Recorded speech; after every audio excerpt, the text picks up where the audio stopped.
Hello and welcome to this week's episode of Hashtag Leadership, What's on Your Mind. Remember, we're a podcast to make you stop and think about your leadership journey by speaking to amazing guests with amazing stories and experts in their field. So today we're speaking to James Sinclair. How are you doing, James? You okay?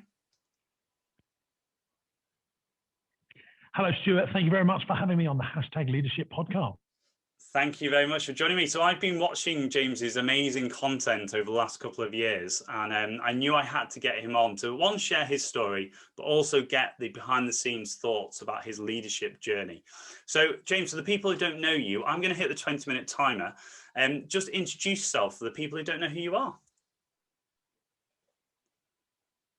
Yeah, thanks for having me, Stuart. I'm James Sinclair. I'm a UK entrepreneur. I've got around 500 staff. I've got a chain of day nurseries, indoor family entertainment centres, farm park, and we support a zoo.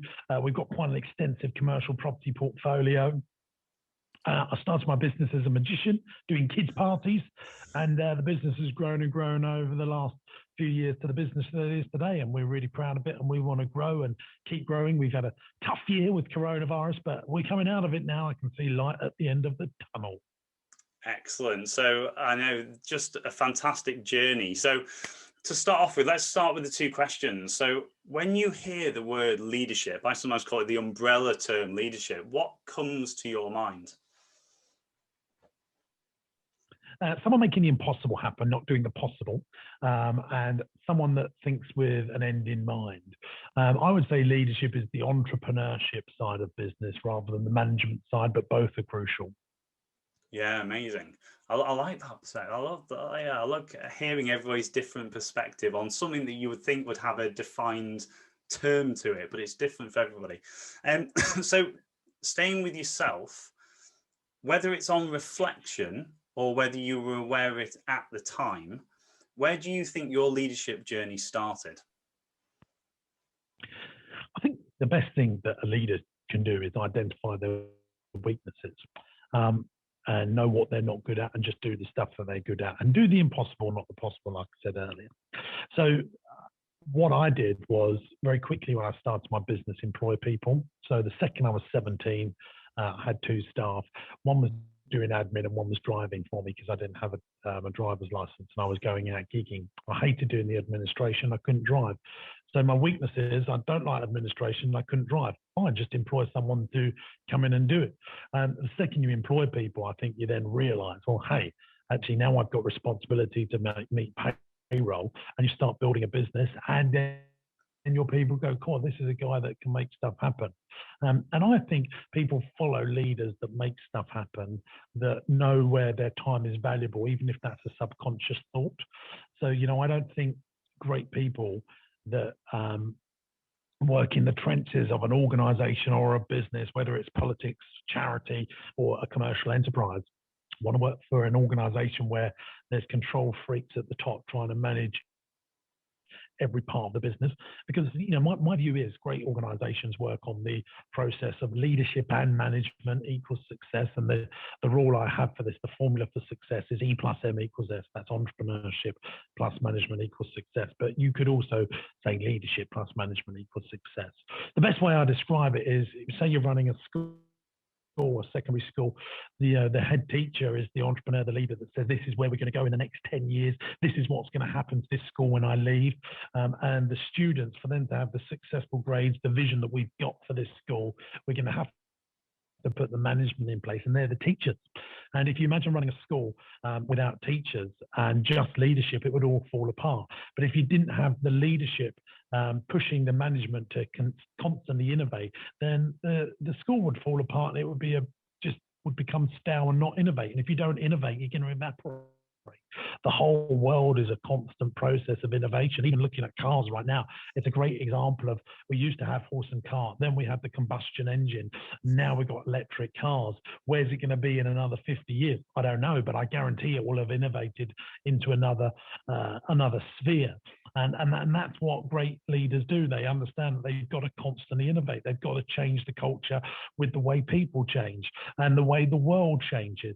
And even when things are at the top of their game, they go for a constant process of innovation. And you'll always see great leaders have that. And I talk about the 8 great traits of entrepreneurs. as a way of understanding what I think makes a great leader. Awesome. Can you share those 8? Have you got them there? Yeah, I can. One of them is stay teachable, which that's the 8th one, and I'll do them in reverse order. But if you want to be a great leader, you stay teachable. You just remain a sponge, looking to always learn all of the great things that there are in the world. Some of the best entrepreneurs that I've come across is the 70-year-old that is learning how to do Facebook ads or learning how to master LinkedIn or how to get on YouTube, because they're remaining teachable. They're not just using the old ways. The world's changed. Number one, they start with the end in mind. Great leaders start with the end in mind. What do we want to build? Let's tell people what we want to build. What does it look like when it's finished? Let's create that vision so that people can follow us, whether investors or customers or great team members to come and work for you. Number two, you've got passion about what you do, because when you've got passion, and it's not just financial, if you're talking from an entrepreneur's point of view, you get the third great trait, which is untold amounts of resilience. Because look, when you're building an organization, whether it be commercial, whether it be a school, whether it be a political thing, whether it be a charity, a religion, you've got to be passionate about what you do, knowing that there's going to be troubles that come along the way. Then if you're passionate about it, you're going to have that untold amounts of resilience to keep going. And when you project resilience, people want to follow you and keep going with the leadership. Number four, create great relationships with people. Great leaders, great entrepreneurs create relationships with people, and they get people to subscribe to their ideas. And they don't do this in an authoritarian way. Even if you look at the army, which I know that you as part of, Stuart, actually people believe in what they're doing. And when they don't, when it's like World War One, people lose that culture. World War Two, people much more believed in that. And there was a much better relationship between leadership, management, and the troops on the front line, which wasn't present in World War One, and we all know that was a much more tragic war than World War Two. Commercial awareness as well, for me. Leaderships, whether it's a charity, a school, a business like my situation, if you haven't got commercial awareness, you don't understand how many beans make 5, you'll find that people stop following you. So great leaders have good commercial awareness, and they know how many beans make 5. Number 6, innovation. If you don't innovate, you're going to evaporate. So leaders are always great innovators. And number 7, and this is the big one for me, is they're born marketeers. See, this is, a head teacher has to be a marketeer to the kids, to the parents, to the teachers, to share their idea, whether that's standing on stage, writing it in the written form, doing it on video, or a podcast like we're doing now. When you're a born marketeer, you'll be able to share your vision and market it out to the masses. Now, obviously, we just think about this in the business sense. There's been great people like Walt Disney, Steve Jobs, Richard Branson that have completely smashed this. But actually, if you look at politics as well, whether you like them or loathe them, the people that win on power, whether it be Donald Trump, who's this, but whatever, the man got in because he's a born marketeer. Whether you like him or lump him. The same as with Boris Johnson here, 80 majority. That very rarely happens unless the politician is a great marketeer of their vision, that people sign up to it and they vote with their feet in terms of votes. And then number 8, they stay teachable, as I said at the beginning, where you continue to learn and sharpen your soar, as in the book 7 Habits of Highly Effective People teaches you. You stay teachable, you keep sharpening your saw, and you keep on learning stuff. They're just if you ask me about leadership, if you have those, I call them the 8 traits of the greats, but that's probably more from a business side, but I think a lot of it hopscotches onto other forms of leadership. There's a lot to learn from religions and armies. What do armies and religions do so well? How come they have such great cultural followings, and what do businesses need to do to have a similar thing? Excellent. And do you know, one thing that reminds me, one of my models I created after seeing what I saw outside what I deem the military bubble was the success, like understand success, go and learn from success, go and talk to success, because that levels up your thinking. And you're right with like modeling success, and that comes from the NLP side of things. But yeah, amazing. Can I just ask you quickly about going back again to like it at 15, 16, 17 at the start of your journey? you say it quite blatantly about, obviously you employed a driver because you couldn't drive, you employed an admin because you didn't like admin. Where did that come from? Was it just you were so aware of what was in front of you to do something, or was it something that Well, I you've think grown up when with? you're young, you haven't got much experience about things going wrong. So you just look at things, don't you? And you go, yeah, this is and entrepreneurs just I don't know what it is about successful entrepreneurs and people that have made stuff happen in life. They just seem to climb mountains much quicker than other people, just because they don't really see it as a mountain. They just see it as a hurdle. Yeah. Whereas other people see it as a mountain, or they see it as a challenge they can't wait to work out. I think it's interesting that 35% of self-made millionaires in this country are dyslexic. And I think dyslexic people, they're taught from, or they have to from a very young age, find a different way of doing things.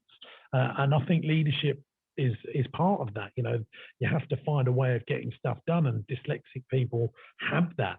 And you know, I've wrote 3 books. I'm not dyslexic, but I've as close as you can without being. I really struggle. You know, it takes me a long time to put words together. I'm much better at voice and standing on stage and doing videos. That comes second nature to me. Yeah. So I think I read Losing My Virginity by Richard Branson at 16, and I read that book and I just thought, that man, when he couldn't do something, just employed someone. And I think he gave me permission, Richard Branson, that if you can't do something, just employ someone that can do it better and you just play to your strengths. The problem is in the UK, and I'm sure in other Western countries, we're brought up as, if you can't do something, try again until you succeed. And that's wrong. You should be focusing 100% your efforts on the stuff that you're good at. And if you're a business owner, that should be getting and keeping customers and growing your business, not operating it. And that's what I've always had, that mindset. Yeah, amazing. I love that. So, excuse me, you mentioned that you have, is it about 500 staff at the minute? Yeah.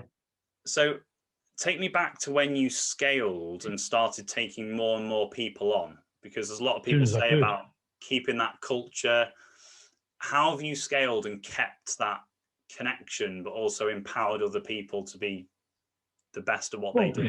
It gets difficult. We're a business over a big geographical patch. We're not on one location. So one of the ways I do it is create podcasts. I make videos. I made over 500 videos on the James Sinclair YouTube channel. Wrote books. I do videos to my staff where I can, emails.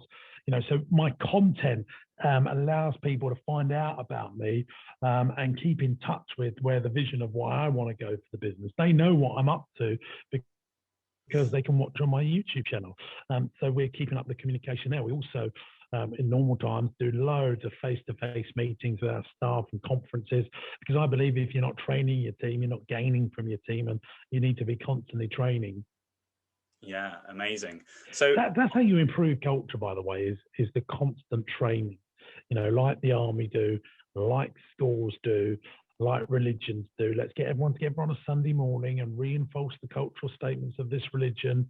This stuff has been going on for years, years and years. You just need to copy what long established private schools are so fantastic. Let's have assembly every single morning and reinforce the cultural mission statement of this organization. That's like Apple is so good at. Do you know Apple train in shop store staff 45 minutes every single day?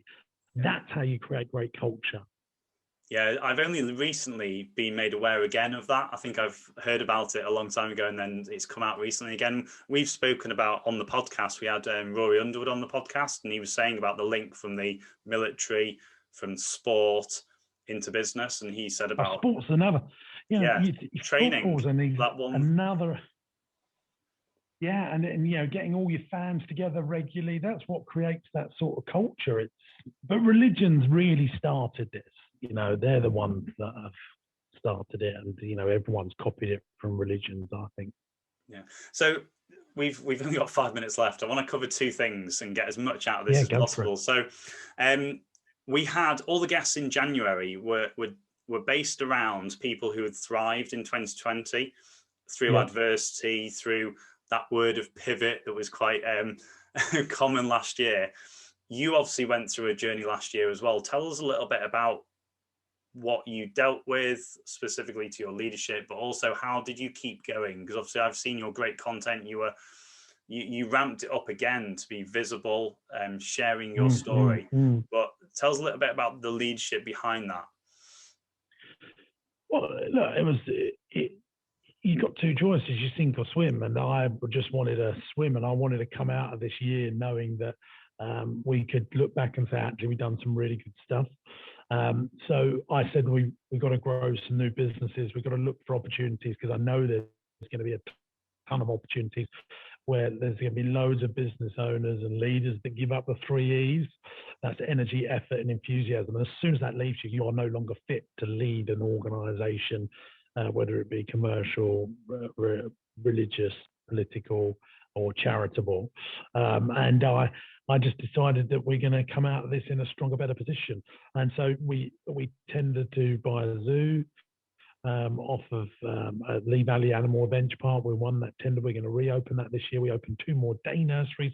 We opened a farm shop, and we documented and created a documentary called The £1 Million Pandemic Business Challenge on my YouTube channel, where we built, another £1 million revenue in the pandemic on top of our existing business. Now, don't get me wrong, it's been really tough. We've lost loads of money in our family entertainment centre business. We've been closed in our farm parks and attractions, but all boats will rise in a high tide when the world goes back to normal.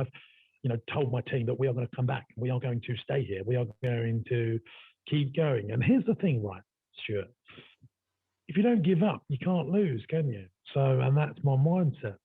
Yeah, and do you know what? I'm glad you finished on that, because one of the things that, just adding in there, that do you have days where it's I'm going to say a struggle, and struggle's maybe not the right word, but you mentioned about the 3 E's. Yeah. What does that look like in your world? Because obviously from the outside, it's like... I'm a human being. Yeah. What does that look like? Do you... I work with a lot of people about... A few weeks ago... Yeah, go on, sorry, go on. I just go home and go to bed. Yeah. So a few weeks ago at 2 o'clock, I just had enough. And I just went home and got into bed. I said to my missus, I said, I can't talk to you. I just need to go to sleep. And I think sleep is the start of success. If you're not got, before food, before exercise, before wealth, if you're not sleeping properly, you just cannot tackle the world. And so I think, I don't have an alarm. I wake up naturally. I don't ever want to be woken up by alarm unless I have to catch a plane or I've got a very urgent meeting. I don't leave work for work early in the morning. I make sure I'm off peak. I don't want to be sitting in any traffic, even though I've only got a 90-second commute to work in the car. And I just try and, remove barriers that are going to cause stress in my life. But this has been a year where it's been really tough, and I wouldn't pretend that. But I'm a human being, and actually the tough times, make you appreciate the good times. But yeah, I just go off on my own. I think your own company can be really good, and you've got to have the ability to really think. I think I'm a very good thinker. And so all those things coupled together help me manage this company. Excellent. That's amazing. And again, I think I talk quite a lot about the really successful people have got really quick reset buttons, because it's that mindset of, well, we've got to do something. Yeah, and I'm lucky to have that. I am, I don't let things carry over to the next day. Next day, I'm always fighting fit, and I'm really lucky about. I actually done a TED talk all about this called Bounceability. It's on my. Just type in James Sinclair TED talk, you'll be able to see it. But most things always solve a problem. All the problems in life are usually solved within 2 weeks. So don't put yourself through 2 weeks of stress. Because it's got to be really bad for it not to be sorted within 2 weeks. So yeah. Excellent. So we've got 1 minute. I just wanted to give your last opinion on our audience are wanting to level up their leadership and step another rung on the ladder. What would you suggest people do to level up this week with their leadership journey? Readers are leaders, leaders are readers. Make sure you're reading. And remember that you're the average of the 5 people you spend most of your time with. So if you want to level up, surround yourself with people that are better than you, and you'll become better. If you surround yourself by 5 morons, you're going to become the 6th moron. If you're surrounded by 5 inspiring, super fantastic people, you're going to be the 6th. And that is just the way the world works. Amazing. What a great way to finish this episode. So thank you so much for your time. Ladies and gents, if you're watching us on the YouTube channel, make sure you hit subscribe. Every Wednesday at 6 a.m. another fantastic guest comes your way. If you're listening to us on your podcast provider, make sure you follow us. And I would love to hear your takeaways from each of these episodes. James Sinclair's links are going to be below. Make sure you go and check him out. Fantastic content for any business owner and entrepreneur. James, thank you so much for your time. Thank you, Stuart. Just the other thing I just want to say, during coronavirus, we're giving all my books away for free just to help people out. So you can get them for free on my website, jamessinclair.net. As soon as the world goes back to normal, they're going back on sale. It's just our little gift to the world. Brilliant. Thank you so much. And I will get that link for the audience there. Guys, have a fantastic week and I will see you next week. Take care. Bye.